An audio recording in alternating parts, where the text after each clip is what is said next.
Well, good morning. This is Prepping the Objective, and wow, it is June already, and I am absolutely just blown away that we're already here. Sometimes I was just telling everyone how busy this week has been. So I'm going to jump in here because we have a lot of things to cover today. We've got three master classes to go back to back. So we'll start with Better Each Day. I'm going to share my video screen with you, and then I'm going to do a quick video. Then we're going to come back and talk about the video. So that'll be session one. Session two, we're going to focus on the compass. And then session three, we're going to focus on some information that's going to help you get to that summit. And you've heard me talk about grit before, but I'm going to let you listen to the actual academic expert on grit today. Her name is Dr. Angela Duckworth. And if you've never heard of her, if you've never seen her on, oh God, I'm blanking, TED Talks, okay? Wicked amazing. But here's the thing, is there's a science behind it. And when a lot of people use the word grit, I always come to mind the movie that I watched, My Cousin Vinny. And great movie. And Joe Pesci is talking about, he's like a New York lawyer, and he's come down to the South in the United States, and he's trying to help I think it's his nephew and his nephew's friend that's got in trouble down in one of the southern states for doing something crazy, and they're locked up in jail, and he's having to go through a legal process. And of course, he's coming down with his fast talking New York attitude and access. And of course, the judge in the local southern town doesn't like him, doesn't have any respect for him. Anyway, he's sitting at a little diner with Marissa Tomei, another great actress I just love. And they're having their first Southern breakfast. And he takes a fork and picks up this white stuff out of a bowl. He goes, "Look, take a picture of me. I'm eating a grit." To me, I laugh my butt off because, if you're a good Southerner, you know what grits are about, okay? And I don't do grits with sugar. That's not the good Southern thing. You got it. And I don't do yellow grits, okay? I don't know who that's for. That's for somebody else. You got to do white hominy grits, and you have them with salt and pepper. And it's just, to me, it's the other staple next to oatmeal. I know oatmeal is technically, quote, a more northern state breakfast food. Okay, I love both, and I eat multi-meal. I'm a grain guy, so all those kind of things I eat. But I grew up on white hominy grits, and that's just part of what you put next to your scrambled eggs and your bacon, and that's what you have at Grandpa's table every Saturday morning. You can count on it. But we're not going to talk about that kind of grit. We're going to talk about the kind of grit that's inside of you, not the one that Joe Pesci discovered, took a picture of. We're going to talk about what does it mean to, what do you need to get to your summit? We've been talking about the last couple of weeks of going up the side of the mountain and trying to have that perseverance, and how everyone else finds an excuse to turn back around and go back to the valley where they can be consoled and everybody can hold hands and sing Kumbaya and tell them that it's okay that they decided to give up. What is it that's that little thing inside of us that the few have that the many do not? It is the thing that makes us unique. It's the same thing that's here. We started out this program way back in January. So now we're in month number 6. And I've been doing these master classes, 90 days, every single Saturday. And we had a huge, audience starting back in January. And I kind of knew, but I was hoping I was wrong, that it was going to be just like when I used to work out at the club in Plano a long time ago. It was called a Q. And when you first got there, January 1st, there was no machine open. I mean, all the treadmills, all the stair climbers, all of the ellipticals and everything were absolutely, you had to go to a whiteboard and put your name in a list and wait as you were able to finally get on it. And by February 1st, not only did you not have to use the whiteboard, there were only 3 people on all 30 machines. So you could go pick whatever you wanted. And you go, why does that happen every single year? Everybody does their New Year's resolutions. They show up, they're strong, they're excited, they're ready to go. And then they're gone. And the element that is the defining difference is grit. It is grit. It is doing the necessary actions, the planning, the preparation, and the practice prior to the event so that you get the performance. And you go, Steve, that's not rocket science, man. I don't know where you got that. It's not really anything. It's not blowing my mind. Okay. And the thing is that's the key thing. Everything I've learned, especially everything I've learned from every military special op, everything I've learned from everyone that has achieved great things in business, everything that I've studied, it is not doing anything exceptional except performing the common under uncommon conditions. You got to write that down. When I heard that one time, it spoke to me. Okay. It's performing the common under uncommon conditions. Why is that so important? Because when you perform your common routine, your common discipline, your common practice, your common habits, and you continue to perform them under the uncommon conditions, that is what's going to get you to the summit that you've always dreamed about. And that's what people miss. They think that they need something exceptional. Well, we talked about last week about the alter ego and how do you put on your identity, the superhero that's already inside of you. You don't have to change and become someone else. There's always a superhero, there's a superhuman inside of you. What is that superhuman? What is the element that gives your superhuman the ability to do super task over what everyone else just does human task? What is the super about? And if you go back and think about all of our superheroes, all of them have mostly some special strength, okay? Whether it's Superman that came from another planet called Krypton, and under our orange sun versus their red sun, he's got the ability to fly and bullets bounce off of him, and he's got laser eyes, okay? And he really didn't have that when he lived back on Krypton. So it's the different color of the sun gives him the energy, okay? And you have Captain America, you know, the story, great story, my favorite hero. Grew up the little guy, the guy that had, I mean, just so frail that everybody picked on him, didn't have any horsepower, but every time he got beat up in the alley, it's really important if you go back and look at that, if you like the Marvel series, and you look at him getting beat up by a guy that's probably 3 times his size, and he's bloody and he's knocked down, and he's getting back up one more time in that alley, and he's blood all over his face and everything, and he's like, I could do this all day. You're like, man, dude, you just got your tail kicked by somebody that was 3 times your size, and you don't have any meat on those bones, and you just got beat hard. And that was the key thing, that when the World War II came and the storyline progresses into the movie, that you see him trying to apply to go over and do his common task, do his common responsibility to fight against the evil, the Nazism that had come up in Europe and was taking over other countries and killing people and enslaving people and trying to become this world dictator. And he wanted to go, but they kept telling him, no, you're too frail, you got asthma, you can't do this. And finally, one doctor that was working on an experimental drug, if you will, found him. But what he wanted to do is he put him through a lot of quizzing, a lot of psychological questions. Why do you want to do this? And he says, you know, he goes through the fact that it talks about his obligation, his responsibility, not just to his country, but to the world. So he had this bigger, huge goal. That was his summit. He wanted to be able to make a difference in the world by doing his part.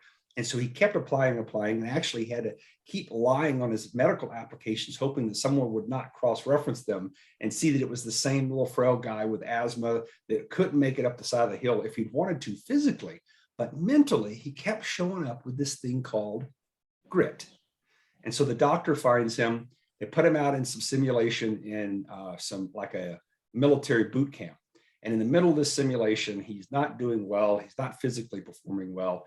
And then the doctor walks over there, reaches in the back of the truck that took him out to the training grounds, and grabs a grenade and throws it right into the middle of the squad that's training there in boot camp. And everybody does one thing.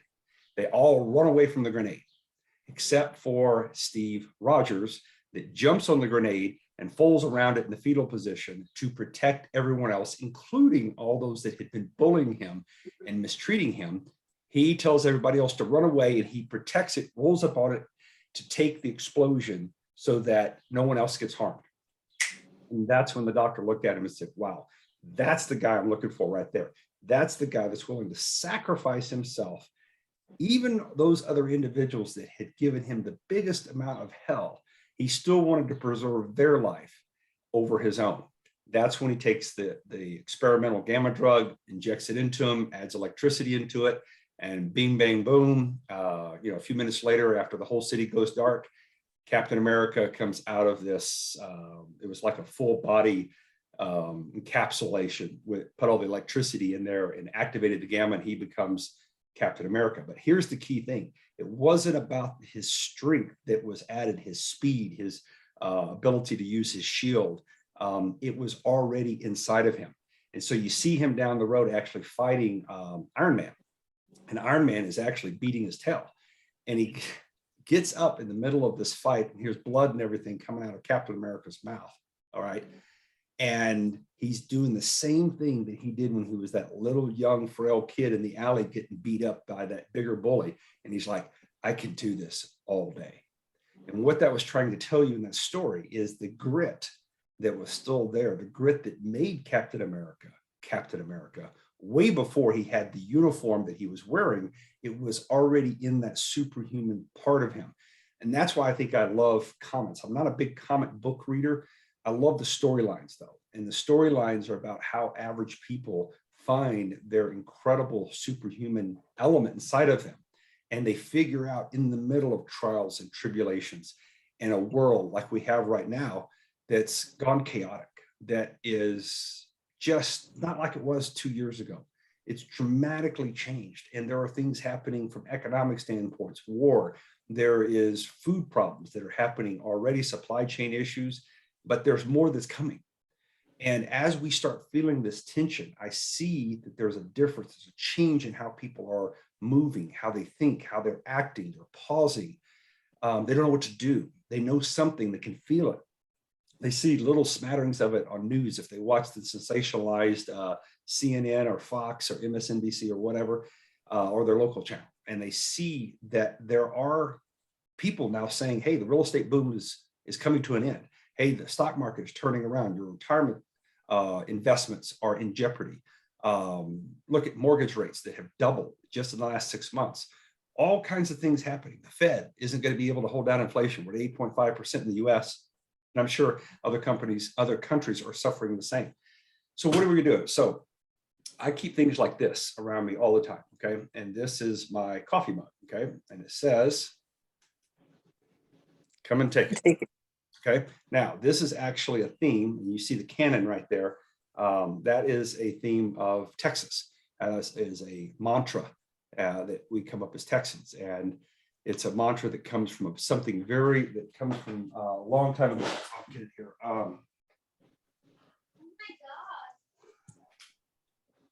My sister gave me this.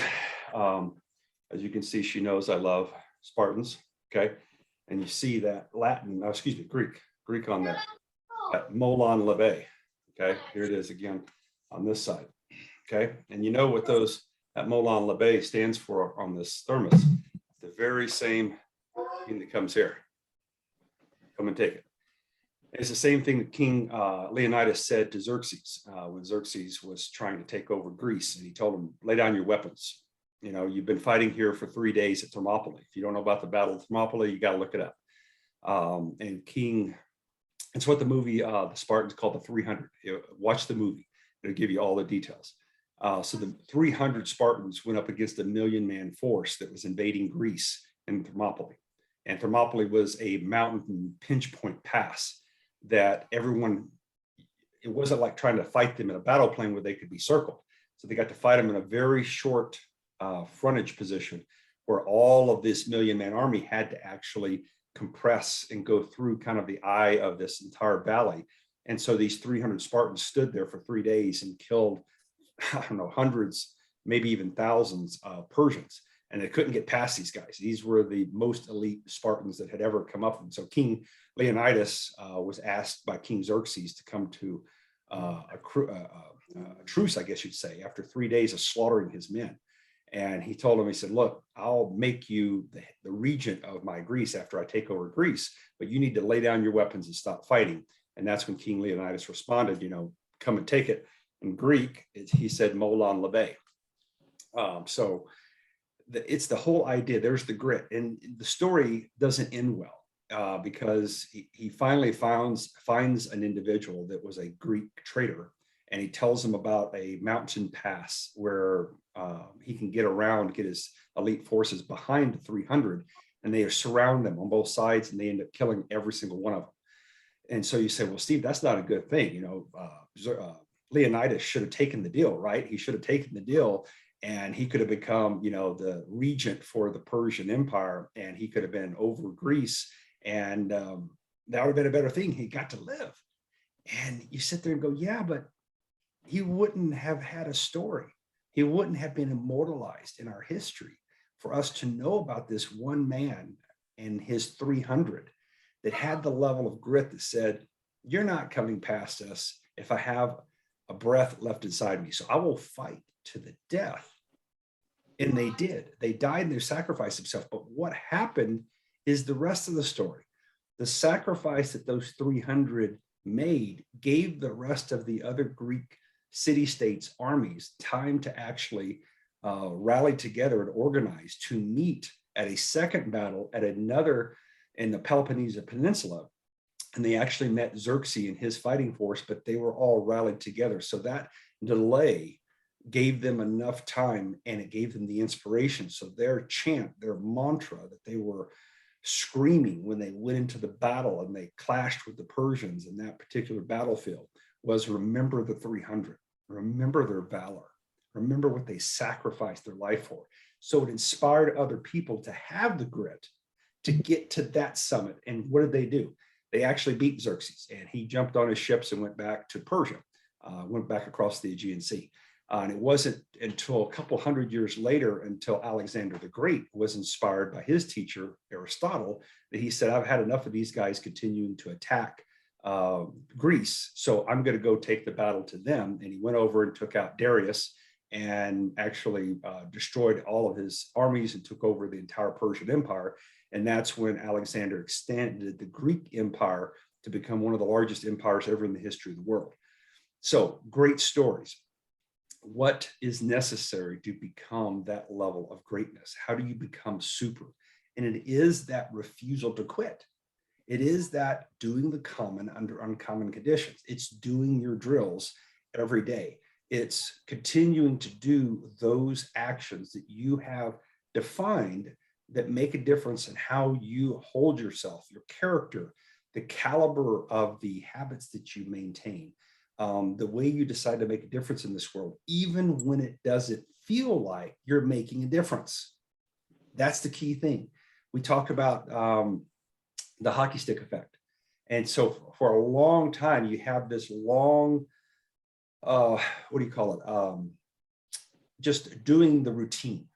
And people get bored with the routine. They're like, I'm doing the same thing. I'm doing the same studies. I'm doing the same workout. I'm doing the same morning get up. And I'm like, yes, that's exactly right. You're on the right track. And they're like, yeah, but at first it was cool. It was January and I liked getting on the treadmill. But then by the end of the January, the treadmill's getting boring. So what did you do? Well, I didn't move to the elliptical. I didn't move to the stair climber. I just quit. I found a reason to take that extra time and do something that was less valuable, because that's what you set a goal for. The goal was because it was valuable, it was objective. It was something that was going to improve you to get you to your summit. So how do you go through this mindset? How do you affect, and I'm going to share my screen with you, how do you get to this grit? What is the secret of it? And I'm going to jump over here for a second, jump you through. This is it right here. Okay, we're talking about this element right here. Let me get me how about a laser pointer? How about that? There we go. So what we're talking about is trying to get to this grit, okay? And this is all about what we talked about last week, is time under tension. This is an acronym called TUT, okay? So anytime you have a graphic, okay, you have your x-axis down here, you have your y-axis up here. And these are feelings, okay? This is how people feel. And when they start off on their journey, they're up here and they've got this hope and arrogance that everything's going to be easy and they're going to leapfrog over and they're going to become their personal legend and it's not going to be any pain or suffering. And if you look at the story of every superhero, every single one of them have to go through the valley, all right? Every single one of them have to come down here and find out what they're made of. And this is where pain comes in, and the pressure that is the gauge, the metric of the more pressure that you can handle, downward pressure where your life feels horrible, things aren't working right. People are turning on you. Money is lean. Success feels like it doesn't even know your name. And you're like, man, what is going on with this? I'm down here. I don't even know where the valley is. I just know I'm on this downward slope. All my hope has been lost. I'm never going to become the personal legend. I'm never going to reach my goal. How do I go through this unknown territory? Because you don't know down here how long it's going to take, where the valley bottom is. You don't know this. Okay. There's nothing that the Creator gave us to help us understand this. So what does it allow you to continue through time? This is what is down here, is time. How do you continue to take the life that is not feeling over here, it's not feeling like it's easy. It's not successful. Money isn't everywhere. What do we call the accolades of people and the applause of peers is not there. In fact, everyone's laughing at you, everyone's turning on you, or people just give you that, oh, how do you want to call it? It's just this unsaid, or it's a zero comment. Okay. How do you make it through this? How do you get to this grit right here that allows you to come through this valley and then on the rise? Okay. This is how you rise and rise again. Then what you gain is this thing called insight. Some people call it experience, but this valuable element that you get right here is and can only be found in the middle of this cauldron, in the middle of the valley. And so when you're going up the summit, like we talked about last week, and you feel this level of pain, and you feel your legs wanting to blow up, and you feel your lungs burning because you can't get a breath enough, the key thing you have to remember to continue moving forward is it's not about quitting and turning around and going back down the hill and taking off the tension. That's what most people do as a solution. The tension hurts too much. Their goal, their summit, the thing that they want to achieve in life, they find out that it costs them more pain and pressure than what they had calculated. That it was going to be easy. But in the story of every superhero, guess what? What do we always see that draws us to them? That them becoming the superhero, was it easy? Was it something that they could do in a blink and it didn't cause a problem? No. It's every single time there was some level of difficulty, of sacrifice, of pain, and of suffering. And these few individuals that we rank as super are those individuals that have this endurance that we're going to talk about with Angela Duckworth in the next event, in the next session, is the thing that keeps you moving forward. So we've got to define what is grit. What is it? It's not what Joe Pesci found on the end of a fork. No, not that kind of grit. What is it that is grit that is you can have that's already inside of you? But how do you access that endurance? So when the tension in your life feels like it's just going to, make you want to quit. Sometimes it makes you feel like you want to cry. Sometimes it makes you feel lonely. How do you go through those feelings that don't feel good, that feel painful, that pressure? How do you go through those? Okay. So that's what we're going to do when we get to session number 2. And so what I'll do right now is I'm going to jump over here. I'm going to grab you the link so that we got it for next session. Hang on just a second. And that way you guys will have this in the chat.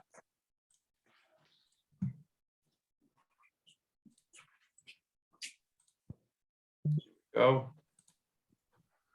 Grab that, and I will see you guys in about 30 seconds. We'll jump on the other one. Thanks for being here. Thank you for being with us. If you're watching this by replay, and it's always great to be able to give you these insights. And I hope you'll hang out with us and watch the other sessions as we go along. Have a great one.